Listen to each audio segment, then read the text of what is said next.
গৌৰৱ গগৈ ডাঙৰীয়াক আনি ফচাই ল'লে। কেইদিনমানৰ আগলৈকে কৈ আছিলে তিনি গগৈ, এতিয়া অখিল গগৈ ডাঙৰীয়া কেইদিনমানৰ পাছত এক গগৈ হৈ যাব। ইয়াতে ৰণত পৰিব গৌৰৱ গগৈ ডাঙৰীয়া আৰু ডিব্ৰুগড়ত ৰণত পৰিব লুৰিণজ্যোতি গগৈ ডাঙৰীয়া। এইটো অখিল গগৈ ডাঙৰীয়াই কাৰচাজি কৰিলে, ষড়যন্ত্ৰ কৰিলে। নগাঁৱত হ'লে হয়তো অলপ ফাইটত থাকিলে হয় গৌৰৱ গগৈ ডাঙৰীয়া, যিহেতু সংখ্যালঘু ভোটৰ তাতে সংখ্যা বহুত বেছি। কিন্তু যোৰহাটততো গৌৰৱ গগৈ ডাঙৰীয়া 2 পৰা 2.5 লাখ ভোটৰ ব্যৱধানত হাৰিব, সেইটো কথা অখিল গগৈ ডাঙৰীয়াই জানিছিল। আৰু লুৰিণজ্যোতি গগৈ ডাঙৰীয়া সৰ্বানন্দ সোণোৱাল ডাঙৰীয়াৰ হাতত প্ৰায় 4 লাখ ভোটৰ ব্যৱধানত হাৰিব। গতিকে অখিল গগৈ ডাঙৰীয়াই এইটো কাৰচাজি কৰিলে।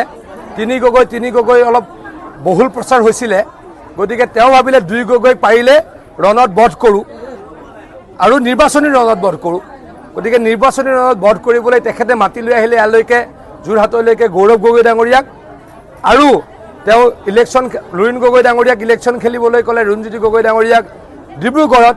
গতিকে এই দুয়োগৰাকী গগৈ, সন্মানীয় গৌৰৱ গগৈ ডাঙৰীয়া আৰু সন্মানীয় লুৰিণজ্যোতি গগৈ ডাঙৰীয়া, এই নিৰ্বাচনী ৰণত তেখেতলোকৰ পৰাজয় হ'ব। আৰু অকল এটা গগৈয়ে অলপ চেষ্টা কৰিব আমাৰ পলিটিকেল মেপখনত জীয়াই থাকিবলৈ, তেওঁ হৈছে অখিল গগৈ ডাঙৰীয়া। গতিকে আকৌ কৈছোঁ, অখিল গগৈ ডাঙৰীয়াই ষড়যন্ত্ৰ কৰি 2 গৰাকী অন্য গগৈক ইলেকশ্যনত হৰুৱাবলৈ লাগি গ'ল।